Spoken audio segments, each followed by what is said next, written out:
ওই যে বাইজিদ আল্লাহর ওলি সফর করতে করতে পাহাড়ি এলাকায় গেলেন, আসরের নামাজের টাইমও হয়ে গেল, আসরের নামাজ পড়বেন কিন্তু অজুর পানি নাই।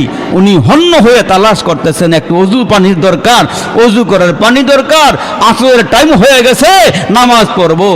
বাইজিদ আল্লাহর ওলির জীবনের ভিতরে আসছে, উনি অনেক পানি তালাশ করার পরেও যখন পানি পায় না, দেখলেন পাহাড়ের উপরে কুড়ে ঘর, ওইখানে গিয়ে হাঁক মারলেন, আওয়াজ দিলেন, ঘরের ভিতরে কে আছেন?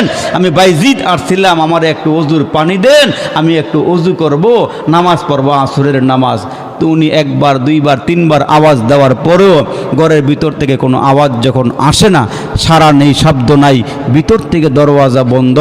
আল্লাহর ওলি বাইজিদ বলতেছেন, নিশ্চয়ই এই ঘরে কোনো মানুষ আছে, দরওয়াজা কেন খুলতেছে না, কোনো আওয়াজ দিচ্ছে না কেন? আসলে ওই ঘরের ভিতরে একজন কাঠুরিয়ার স্ত্রী, উনিও নামাজে দাঁড়াইছিলেন। ওই সময় তো আর কথা বলা যায় না, এই জন্য উনি নামাজ শেষ কইরা আস্তে করে আওয়াজ দিয়ে বললেন, হে বাইজিদ, তুমি আমার ঘরের সামনে দাঁড়াইয়া পানির জন্য বারবার বলতেছো, আমি নামাজে ছিলাম, আর তুমি এত রাগ করছো, এত গোসা করছো। বাইজিদ শোনো, এইটা একটা কাঠুরিয়ার ঘর, গরিব মানুষের ঘর, এইখানে রাগ করো না, এটা রাগ করার জায়গা না।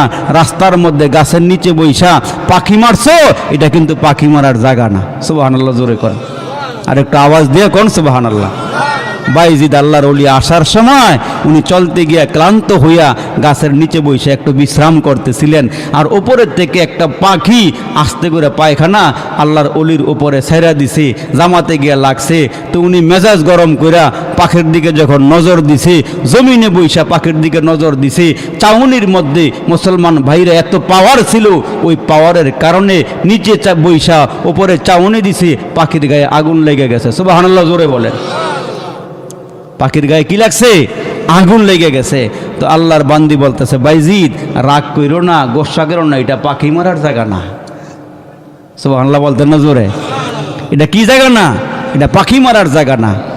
এই জন্য রসুল বলেন, মান আদালি ওলিয়ান ফাকাদ আযানতুহু বিল হারব।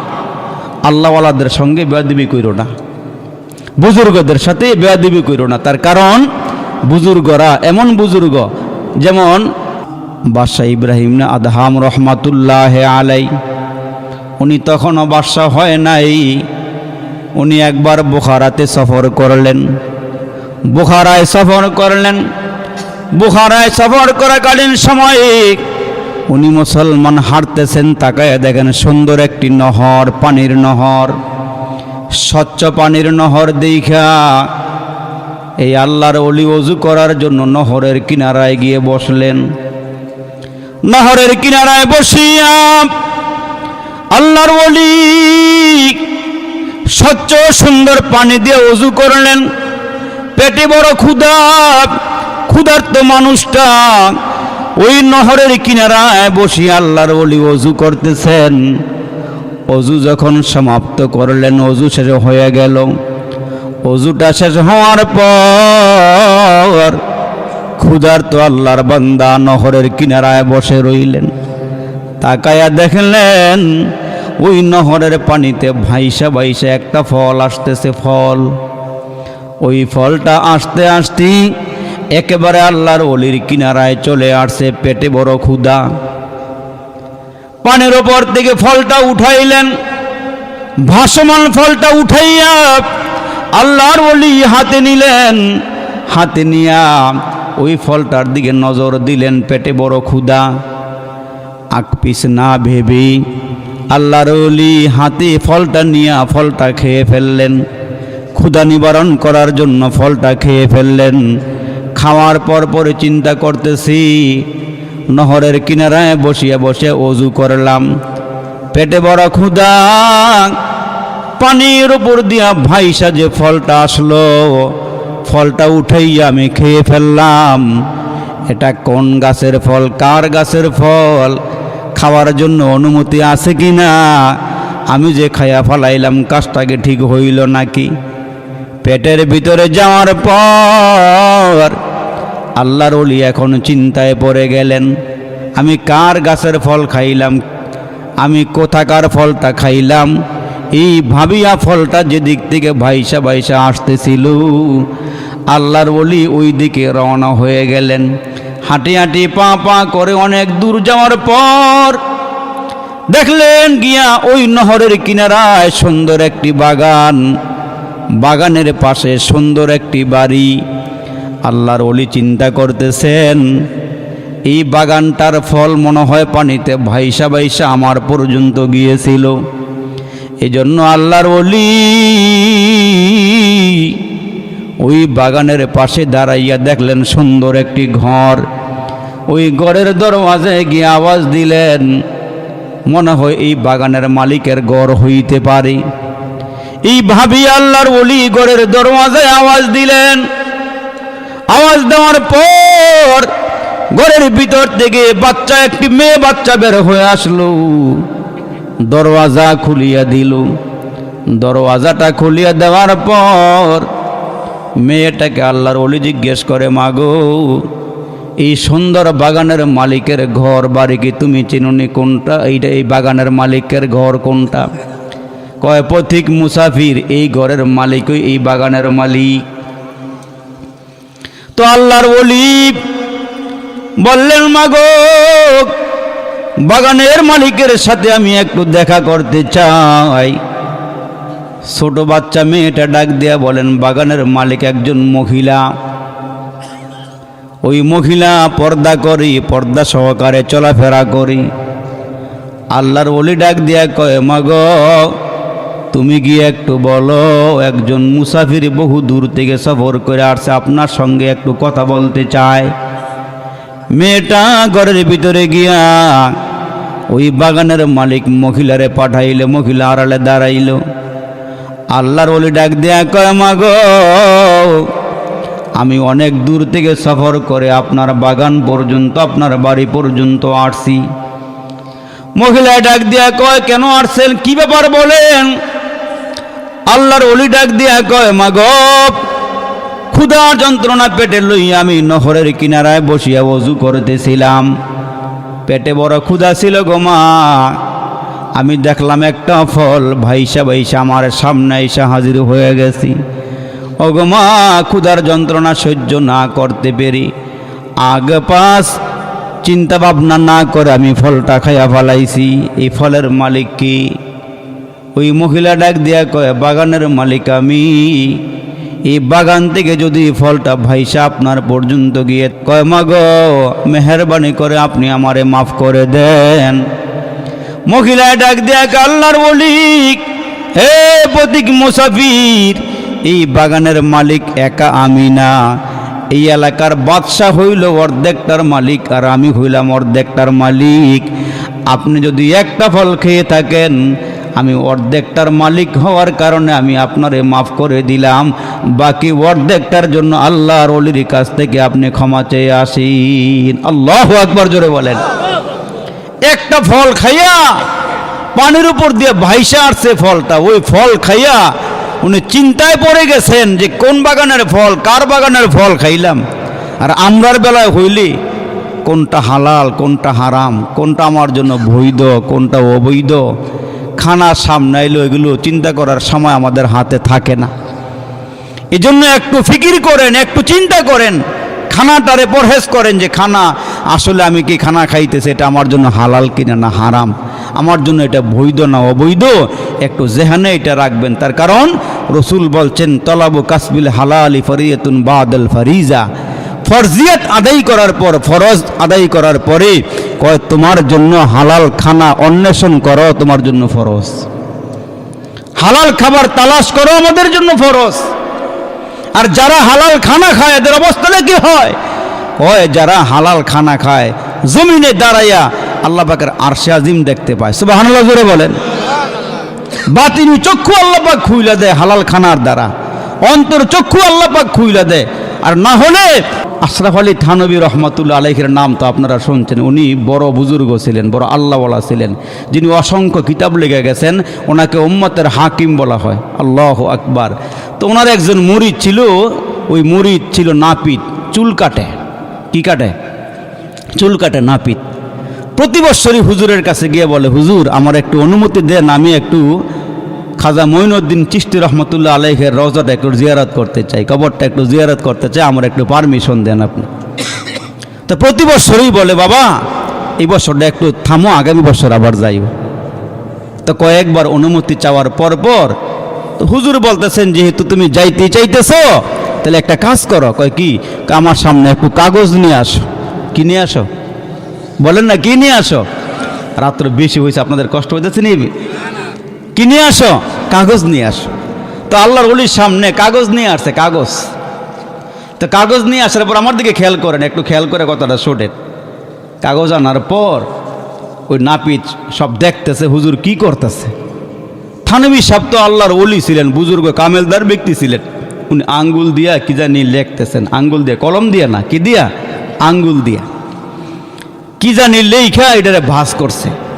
ভাস করে বলতেছে, বাবা তুমি একটা কাজ করে, তুমি যখন আজমির শরীফ যাইবা, ওইখানে যাওয়ার পরে দেখবা খাজা মঈনুদ্দিন চিশতির কবরের ওপরে, কবরের কিনারায়, কবরের পাশে সাদা ধবধবে পোশাক পরা, মাথায় সুন্দর পাগড়ি পরা ওইখানে একজন মুরব্বী পাইবা। এই মুরব্বীর হাতে আমার কাগজটা পৌঁছাইয়ে দিও। সুবহানাল্লাহ কইতেন না?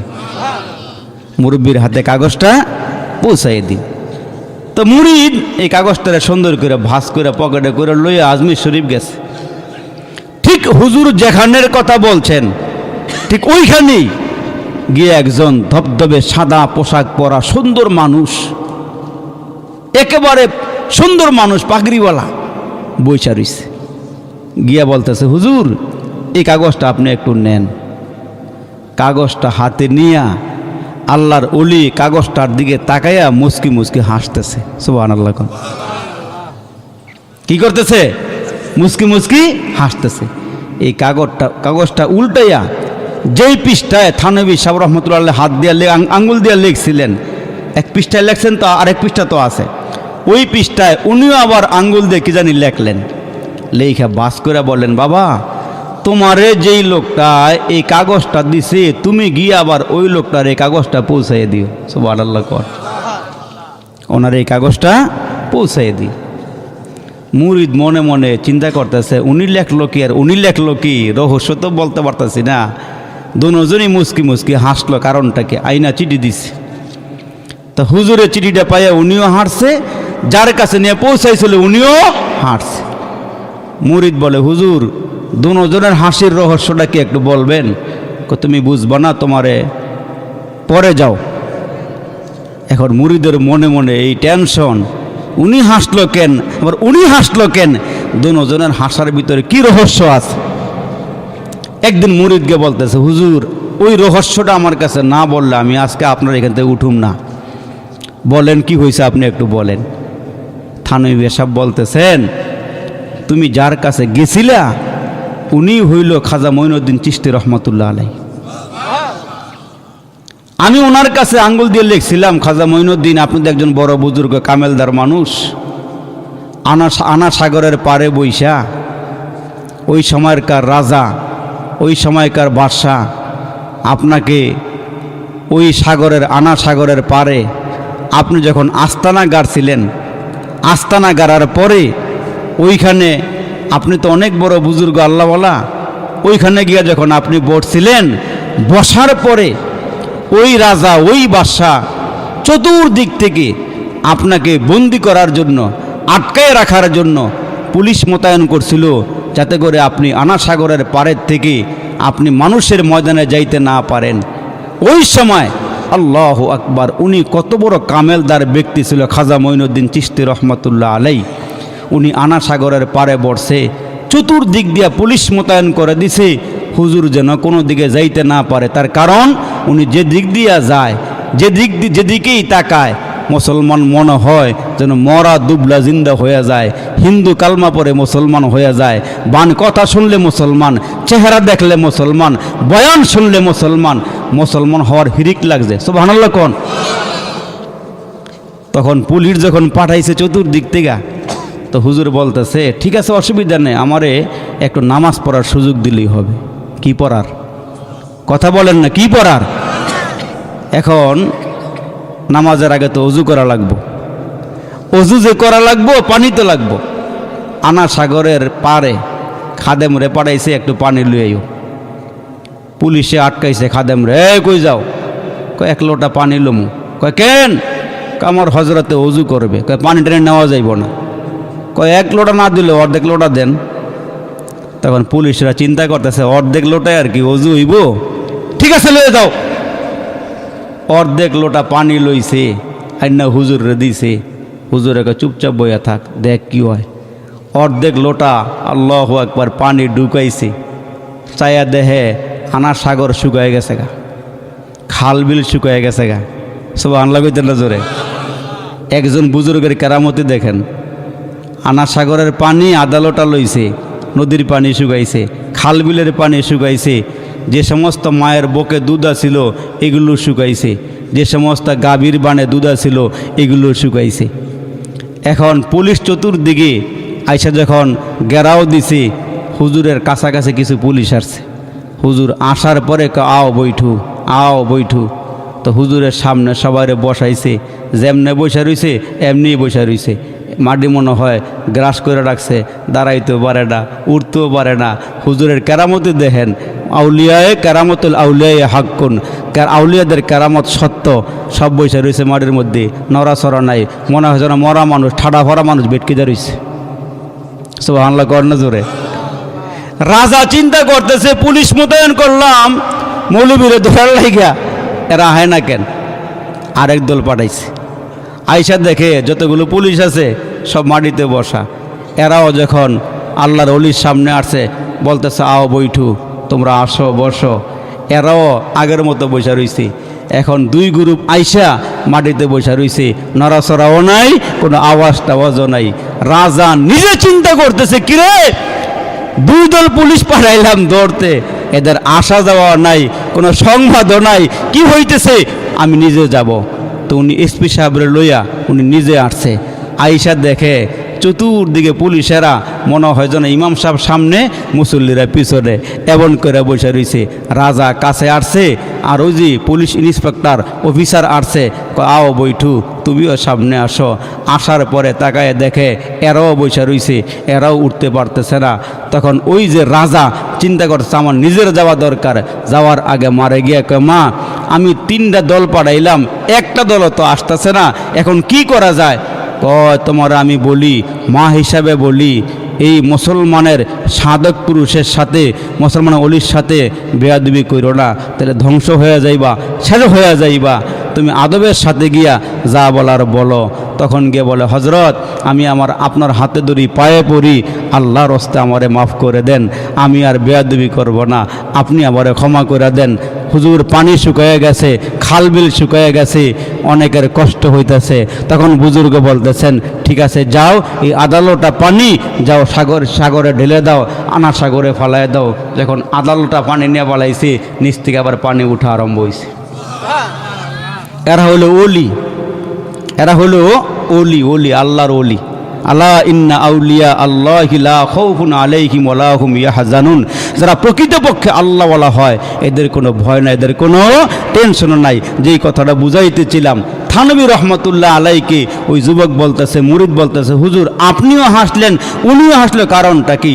আমি খাজা মঈনুদ্দিনরে বলছিলাম, মঈনুদ্দিন আপনি তো আল্লাহওয়ালা মানুষ, কিন্তু আপনার চতুর্দিকে যে বেদাতি কাজ হয় এই মানুষগুলোকে আপনি একটু ফিরাইতে পারেন না? আমি এইটা কাগজের মধ্যে লিখছিলাম। আবার উনি প্রতি উত্তরে লেখছে, আপনার দরবার থেকে একজন লোক আমার কাছে আসলো, আপনি ওনাকে আটকাইতে পারলেন না? আপনি যেখানে একজনকে আটকাইতে পারেন না, আমি এত মানুষকে কেমনে আটকাবো? সুবহানাল্লাহ, জোরে আল্লাহু আকবার বলেন না? আল্লাহু আকবার। এরা কেমন বড় বুজুর্গ, কেমন বড় ওলিয়ে কামেল। তো মুসলমান ভাইরারে বলতেছিলাম, ওই মহিলা বাগানের মালিক ডাক দিয়া কয় হুজুর আমি অর্ধেকটা ফলের মালিক আপনার আমি মাফ করে দিলাম, বাকি অর্ধেকটা ফলের মালিক এই দেশের রাজা বাদশা, আপনি তার কাছে যান। বাদশার কাছে চলে গেলেন আল্লাহর ওলি। ওই মহিলার বাড়ি থেকে, বাগান থেকে বাদশার বাড়ি হইল 10 দিনের পথ। আল্লাহর ওলি 10 দিন অতিক্রম করে পথ চলিয়া ওই বাদশার বাড়িতে চলে গেলেন। বাদশার বাড়িতে যাওয়ার পর গিয়ে দেখলেন বাদশাহ সৈন্য সামন্ত বাহিনী সাজাইয়া কোথাও রওনা হইতেছেন। এই আল্লাহর ওলি ইব্রাহিম ইবনে আদহাম সামনে গিয়ে দাঁড়ায় ডাক দিয়া কয়, আল্লাহর বান্দা গো, বহু দূর থেকে সফর করে আপনার সঙ্গে দেখা করতে আসছি। বাদশাহ ডাক দিয়া কয়, কি ব্যাপার? কয়, আমি বহু দূর থেকে সফর করে বুখারা আসছিলাম, নহরের পাশে বৈশা ওযু করতে গিয়ে আমি একটা ফল পাইছিলাম, ওই ফলটা আমি খেয়ে ফেলাইছি। ওই ফলের অর্ধেক মালিক বলে একজন মহিলা, আর বাকি অর্ধেকটার মালিক নাকি আপনি নিজে। আপনি আমারে মাফ করে দেন। আল্লাহর বান্দি মহিলা আমারে মাফ করে দিছি, বাকি অর্ধেকটা ফলে আমি খাইয়া ফেলাইছি, আপনি এটার মালিক মাফ করে দেন। বাদশাহ ডাক দিয়া কয়, আজকে আমার সময় নাই, আজকে তুমি চলে যাও, আগামীকালকে আমার সঙ্গে দেখা করিও। আগামীকালকে তোমার সঙ্গে আমার ফয়সালা হবে। সারাদিন রাত অতিক্রম করিয়া পরের দিন বাদশার সঙ্গে দেখা করতে যাবি। এদিক দিয়া রাতের বেলা বাদশা ঘরে গিয়া বিবির সঙ্গে পরামর্শ করে, বিবিরি, আমার একমাত্র মেয়ে সন্তান, যে মেয়েটা পর্দা সহকারে চলাফেরা করি, যে মেয়েটা 5 ওয়াক্ত নামাজ পড়ি, কত রাজা বাদশার ছেলেরা তারে বিয়ে করার জন্য আসলো, মেয়েটা কাউকে পছন্দ করে নাই, মেয়েটা আল্লাহওয়ালা একজন মানুষ।